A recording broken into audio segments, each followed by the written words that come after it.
हरे स्वामी जय जगदीश हरे, भक्ति जनों के संकट जन में दूर। ओम जय जगदीश हरे, जो ध्यावे फल आवे, दुख विनसे वन का। हेलो फ्रेंड्स, हमारे चैनल में आप सभी का स्वागत है। तो आज हम बताने वाले हैं जन्माष्टमी से पहले हल छठी की जो पूजा होती है उसका महत्व और उसके लाभ। साथ ही साथ आप स्क्रीन में इसकी पूजा विधि भी देख सकते हैं कि कैसे ये पूजा हो रही है। ये भी देख सकते हैं इसको कैसे पूजा की जाती है, क्या क्या चढ़ाया जाता है, ये सब भी आप इस वीडियो में देख सकते हैं कि पूजा हो रही है। तो अब स्टार्ट करते हैं। जन्माष्टमी से 2 दिन पहले यानी षष्ठी के दिन कृष्ण जी के बड़े भाई बलराम जी का जन्मोत्सव मनाया जाता है। इस दिन पुत्रवती माताएं और बहनें व्रत करती हैं और अपनी संतान की दीर्घायु की कामना करती हैं। पौराणिक मान्यताओं के अनुसार भाद्र पक्ष के कृष्ण पक्ष की षष्ठी को बलराम जी का जन्म हुआ था और इस दिन उनका जन्मोत्सव मनाया जाता है। इस हल छठ, देव छठ, हर छठ, संतान छठ और हल छठी के नाम से भी जाना जाता है।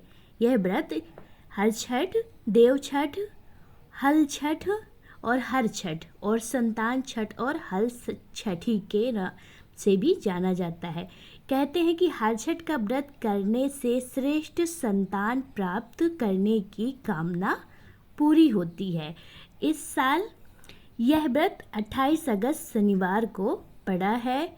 बलराम जी का प्रमुख शस्त्र हल था। उनका जो शस्त्र था वह हल था, इसीलिए इसे हल छठ कहा जाता है। इस दिन व्रत करने वाली माताओं को हल से जोती गई वस्तुएं खाने की मनाही होती है। मतलब जो हल से जोती गई वस्तुएं होती हैं उन्हें नहीं खाया जाता है। वहीं इस दिन गाय के दूध, दही और घी का सेवन नहीं किया जाता है।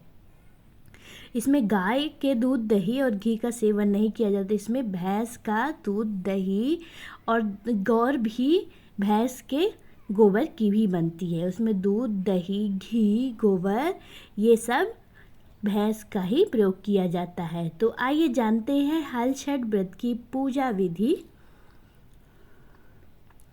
षष्ठी तिथि इस बार 28 अगस्त को है, जो कि 8:56 तक रहेगी। महिलाएं इस दिन सुबह स्नान करके बेटे की लंबी आयु की कामना करते हुए निर्जला व्रत रखती हैं। फिर से गोबर से लीप कर भैंस के गोबर से लीपती हैं और हर छठ तैयार करती हैं। झरबेरी हर छठ काहे की तैयार करती हैं? झरबेरी पलास की टहनियाँ व कांस की डाल को एक साथ बांधने के बाद पलास की टहनियाँ और झरबेरी, कांस की डाल, हमारे यहाँ तो छूला वगैरह का भी प्रयोग होता है, इन सबसे वह हर छठ तैयार करती हैं। फिर उसे बांधने के बाद फिर आगे चना, गेहूँ, जौ, धान, अरहर, मूंग, मक्का व महुआ के साथ षष्ठ देवी की पूजा करती हैं। इसमें 7 प्रकार का अनाज वगैरह बांधा जाता है कि 7 प्रकार का अनाज इसमें लगाया जाता है। 7 प्रकार का अनाज लेती हैं, फिर उसको भूनती हैं और छोटी छोटी मिट्टी की चुकड़ी वगैरह होती हैं, जो कि जैसे आप लोग पूछते हो वैसे उसमें रखती हैं और उसमें वह अनाज डालती हैं। फिर ज़मीन को लीप पर वहाँ कर चौक बनाती हैं। चौक बना के उसके बाद हर छठ को वहीं पर लगा देती हैं। हर छठ को वहीं पे लगा देते हैं। सबसे पहले कच्चे जनेऊ का सूत हर छठ को पहनाते हैं, क्योंकि इस दिन तो बलराम जी का जन्म है, तो कच्चा सूत पहनाते हैं। ऐसी धार्मिक मान्यता है कि जो महिलाएं अपने पति पुत्र के हिसाब से हर छोटी मिट्टी या चीनी के बर्तनों में 5 या 7 भुने हुए अनाज या मेवा भरे और भरे और जारी छोटी कांटेदार झाड़ी की एक शाखा, पलाश की एक शाखा और नारी इसी प्रकार की लता की एक शाखा को भूमि या मिट्टी पर भरे गमले में गाड़ कर पूजन करती है। उसके पुत्र की सुख समृद्धि में वृद्धि होती है। जो भी नारी ऐसे पूजन करती है उसके पुत्र में सुख समृद्धि होती है। तो आप स्क्रीन पे देख ही रहे हैं कैसे हमारे यहाँ पूजा होती है। यहाँ पे कांच की टोकरी वगैरह रखा जाता है, सॉरी बांस की टुकनी रखी जाती है, बांस की टुकनी साथ ली जाती है और जो ये चुकड़ी वगैरह होती हैं छोटी छोटी वो साथ लिया जाता है। जैसे जिसके पुत्र होते हैं उसके अनुसार बढ़ाते जाते हैं, एक में 7 रखते हैं और उसमें 7 प्रकार का अनाज डाला जाता है और 7 प्रकार का अनाज डालने के बाद उसके ऊपर महुआ डाला जाता है और महुआ के ऊपर उसमें दही भैंस का ही जमाया जाता है, भैंस के दूध का, उसमें दही डालते हैं और इस तरह तैयार करते हैं। फिर 7 जो बांस की टुकनी होती हैं उसी में सजा के रख देते हैं और उसकी पूजन विधि करते हैं।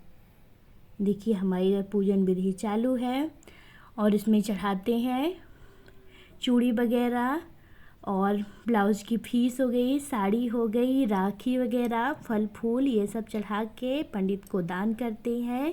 ये सारी चीज़ें सब उसमें चढ़ाया जाता है।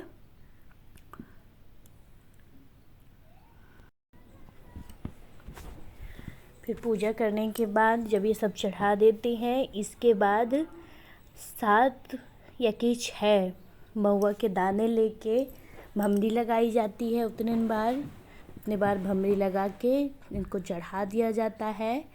फिर इसके बाद हवन वगैरह किया जाता है, जिसमें सब आप वीडियो में देख ही रहे हैं। इसमें हवन वगैरह करेंगे और हवन लगाने के बाद फिर औरतें बैठ के यहाँ पे सोहर वगैरह गाती हैं। जो सोहर होती हैं वो सोहर गाती हैं और ऐसे ही विधि विधान से उनकी पूजा की जाती है। से ही हर छठी माता या बलराम जी का जन्मदिन के रूप में मनाया जाता है अपने पुत्र की सुख समृद्धि के लिए। सो फ्रेंड्स, कैसा लगा हमारा वीडियो ज़रूर बताइएगा और हमारे चैनल को ज़रूर सब्सक्राइब कीजिएगा और हमारा वीडियो देखने के लिए धन्यवाद।